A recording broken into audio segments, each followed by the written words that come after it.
Ok,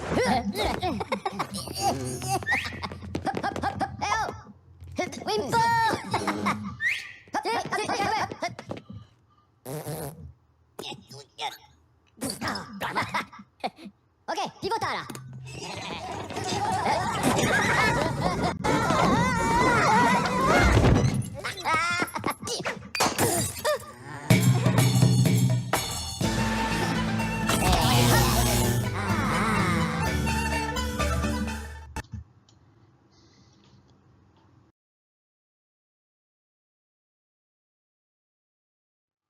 A Cooked Up Fairy Tale by Penny Parker Klostermann, illustrated by Ben Mantle. Read aloud by Big Papa Scott.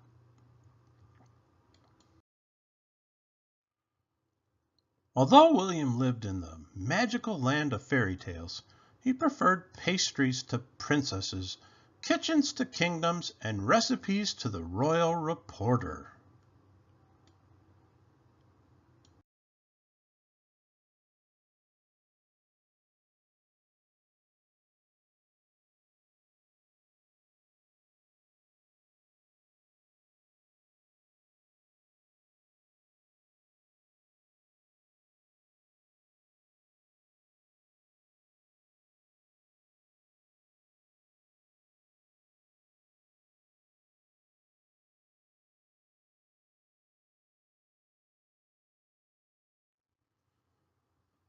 But the menu was too dangerous.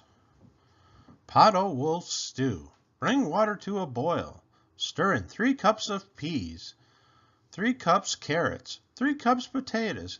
Add 1 big bad wolf. Too cold. He served up porridge at 3 Bears Bistro. Too hot. But folks were very persnickety.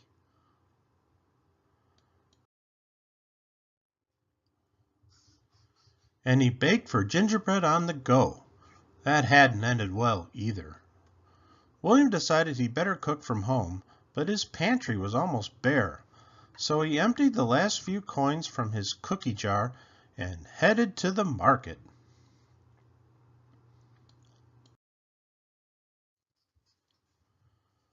"What's this?" asked William. "Fairy tale food. Must be splendid."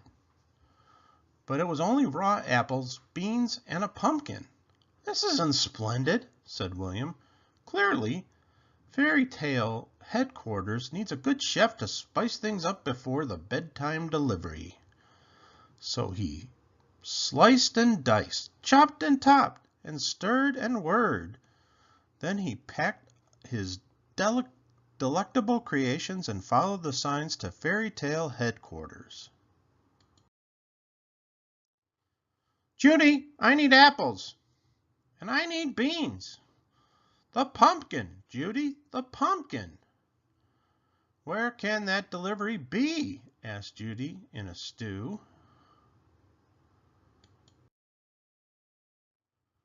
"I believe I can help," said William. "May I present baked apples with caramel drizzle, bean soup with smoked ham, and pumpkin pie with cream and candied pecans?" "Who? What? Why?"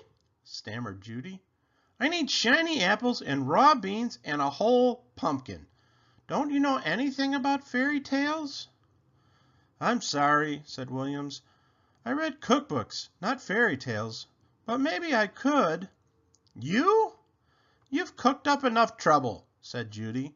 "It's bedtime and the tales must begin. Now leave, and take this book of fairy tales with you."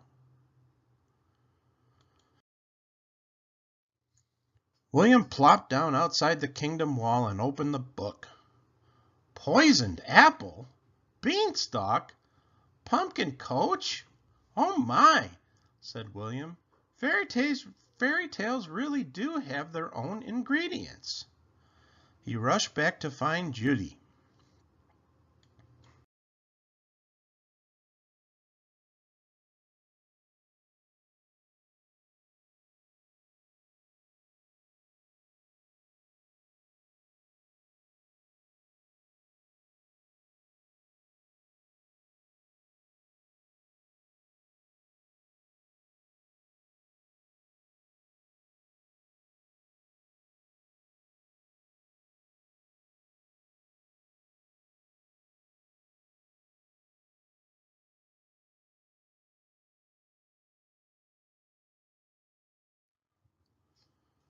Jack and the Beanstalk?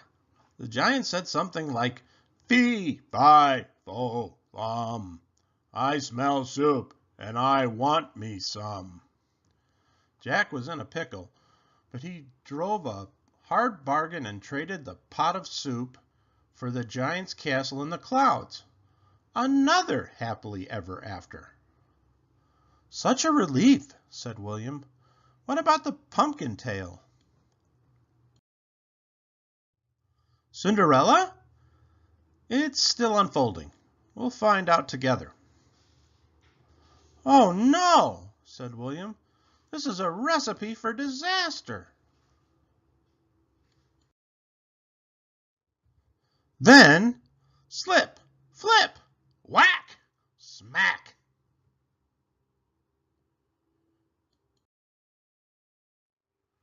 "Scrumptious," said the prince. "Simply delicious."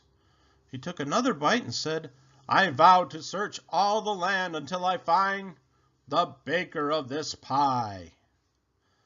Cinderella slumped in her puddle of pumpkin.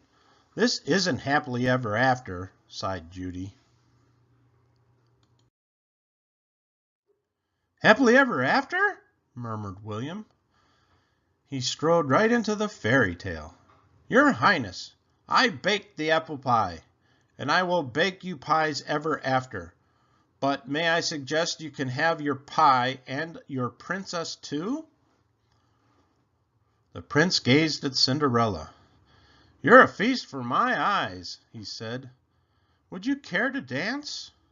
My, said Judy. "It looks like you've cooked up another happy ending." And from that night forward, the prince and the princess ate like kings and queens, and William cooked happily ever after. The end. Please hit the like button and subscribe to my channel. Check out the gifts in the description. Please support my work at patreon.com/BigPapaScott.